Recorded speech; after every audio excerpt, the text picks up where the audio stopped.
ચાલો અહીં ધ્યાન આપો. આપણે ઉદાહરણ જોવાનું છે, બરાબર. ઉદાહરણમાં જેટલા તમે ગુણધર્મ ભણેલા છો, ગુણધર્મનો ઉપયોગ કરવાનો છે, ઉદાહરણના દાખલા ગણવાના. આ ઉદાહરણ તો એકદમ સિમ્પલ છે, સાદું છે. અહીં કીધું છે સમાંતર બાજુ ચતુષ્કોણ આપેલો છે જેનું નામ છે PQRS. સમાંતર બાજુ ચતુષ્કોણ છે. કેવો છે? સમાંતર બાજુ ચતુષ્કોણ. તો આની પરિમિતિ શોધો. શું શોધવાનું છે? પરિમિતિ. હવે આપને ખબર છે પરિમિતિ બરાબર કોઈ પણ ની પરિમિતિ, પરિમિતિ બરાબર બધી બાજુના માપનો સરવાળો. બધી બાજુના માપનો સરવાળો. આ બધાયમાં સૂત્ર આ જ લાગુ પડે. આવી રીતે લખવાનું તો કે બધી બાજુના માપનો સરવાળો. એ કોઈ પણ આકારની હોય નહીં, બરાબર. કોઈ પણ આકાર આપેલો હોય, બધી બાજુના માપનો સરવાળો કરો એટલે આપણે શું મળે? પરિમિતિ મળે.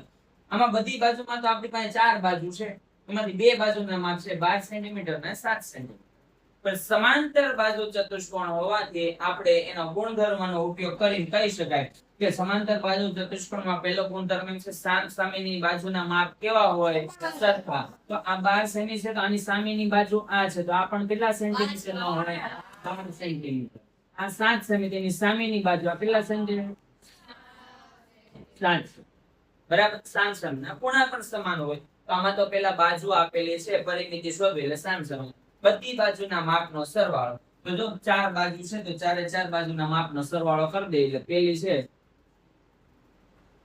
12 semi plus 7 semi plus 12 semi plus 7 semi બરાબર 12 ને 7 12 ને 7 19 19 ને પાછા 12 ને એટલે 19 દૂર કેટલા થાય? 38 સેમી થાય. તો આ તમારો શું થાય? જવાબ. તો લખવાનું સમાંતર બાજુ ચતુષ્કોણ PQRS ની પરિમિતિ કેટલી થાય? 38 સેન્ટીમીટર થાય. કેટલી થાય? 38. આ સમાંતર બાજુનો પહેલો ગુણધર્મ હતો સામસામેની બાજુ વાળો.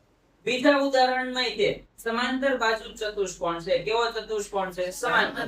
અને રકમમાં કીધું કે સમાંતર બાજુ ચતુષ્કોણ છે. આમાં છે બાજુનો ગુણધર્મ હતો, એમાં આમાં કયો ગુણધર્મ લાગશે? ખૂણાનો લાગશે.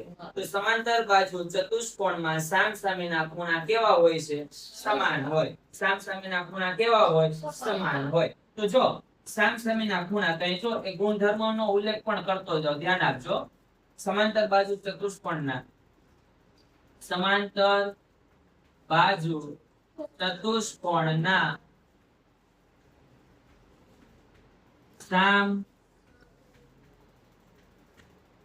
સામેના ખૂણા કેવા હોય છે? સરખા હોય છે. સરખા હોય છે. તેથી ખૂણો B બરાબર 100 અંશ છે. ખૂણો B બરાબર કેટલા અંશ છે? 100 અંશ. બરાબર. તો ખૂણો S બરાબર પણ કેટલો થાય? એની સામેનો ખૂણો કયો છે? તો કે ખૂણો S. તો S બરાબર પણ કેટલા થાય? 100 થાય. કેમ કે B અને S નું માપ કેવું છે? સરખું છે. તો B કેમ? સમાંતર બાજુ ચતુષ્કોણના ગુણધર્મ અનુસાર સામસામેના ખૂણા કેવા હોય? સરખા હોય. કેવા હોય? સરખા હોય. તો જો B 100 છે તો એની સામેનો ખૂણો કયો છે? S. તો S પણ કેટલાનો થાય? 100 છે. એટલે 100 અંશનો થાય. કેટલા અંશનો થાય? 100. બરાબર. પછી બીજો ગુણધર્મ. કયો બીજો ગુણધર્મ? જે આપણે ભણ્યા, તમે અગાઉ ભણી ગયા છો પણ અત્યારે નથી ભણ્યા. સાંભળજો. સમાંતર બાજુ ચતુષ્કોણમાં 5 પાસેના ખૂણાનો માપનો સરવાળો, 5 પાસેના ખૂણાના માપનો સરવાળો કેટલો થાય? 180 થાય. કેટલો થાય? 180. હા, તો ઈ ગુણધર્મ લખવો હોય તો અહીં લખી શકો. જો સાંભળજો, સમાંતર બાજુ ચતુષ્કોણમાં 5 પાસેના ખૂણા, S ની પાસેનો ખૂણો કયો? T છે. S ની પાસેનો ખૂણો કયો છે? T છે. બરાબર. તમને આ ઉદાહરણમાં બે ની વેલ્યુ મેળવવાની કીધી. કોની? એક તો Z અને એક Y. બેની કિંમત તમને શોધવાની કીધી છે. બરાબર. તો પહેલા આપણે Z શોધશું, પછી આપણે Y શોધશું. Z શોધવા માટે ગુણધર્મ લખું. Z શોધવું હોય તો કયો ગુણધર્મ?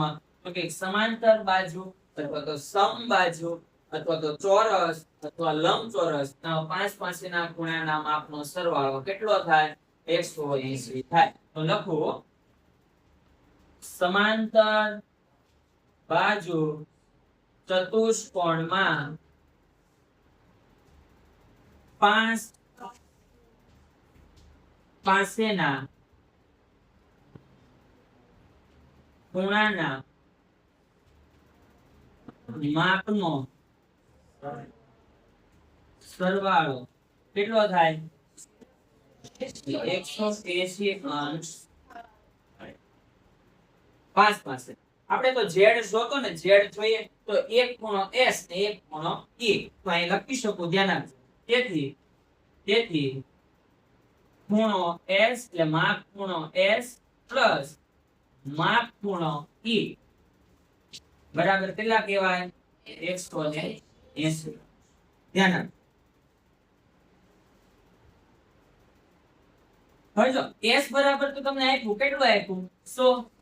તેથી s બરાબર કેટલા લખું 100 અંશ લખું પ્લસ માપ ખૂણો e બરાબર 180.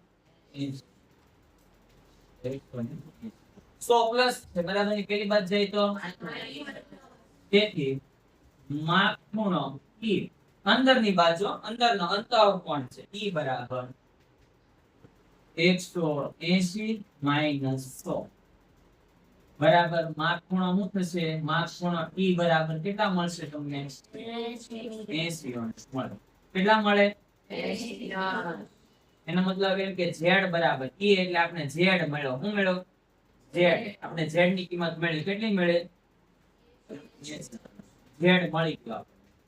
હવે z ઉપરથી આપણે y મળે. z છે જો આપણે એવું મેં તમને ભણાવ્યું તો અંતઃકોણ અને બાહ્યકોણ આવું ભણાવ્યું અંતઃકોણ અને બહિષ્કોણ અથવા બાહ્યકોણ બહિષ્કોણ બરાબર. હવે અંતઃકોણ અને બહિષ્કોણના માપનો સરવાળો કેટલો થાય 180 થાય. અંતઃકોણ અને બહિષ્કોણના માપનો સરવાળો કેટલો થાય 180 થાય. એનો મતલબ એમ કે ખૂણો z અને ખૂણો y ખૂણો z અને ખૂણો y બંનેનો સરવાળો કેટલો થાય 180. એમાં z નું માપ તો તમારી પાસે 80 છે તો y નું માપ કેટલું થાય 100 થાય ને. લ્યો આ તો સિમ્પલ રીતે એમ જ મળી ગયો. આ તો જવાબ તમને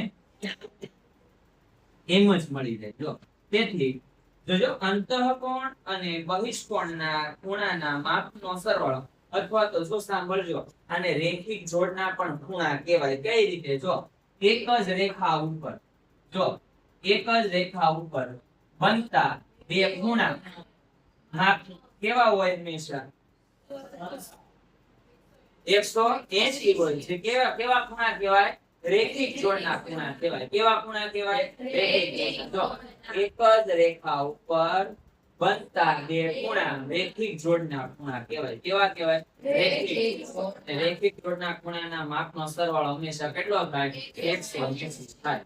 કેટલો થાય 180 થાય. તો તમે લખી નાખવાનું રેખિક જોડના ખૂણા. તો અહીં લખવાનો ખૂણો z અને ખૂણો y કેવા ખૂણા છે રેખિક જોડના. કેવા છે રેખિક જોડના. રેખિક જોડના.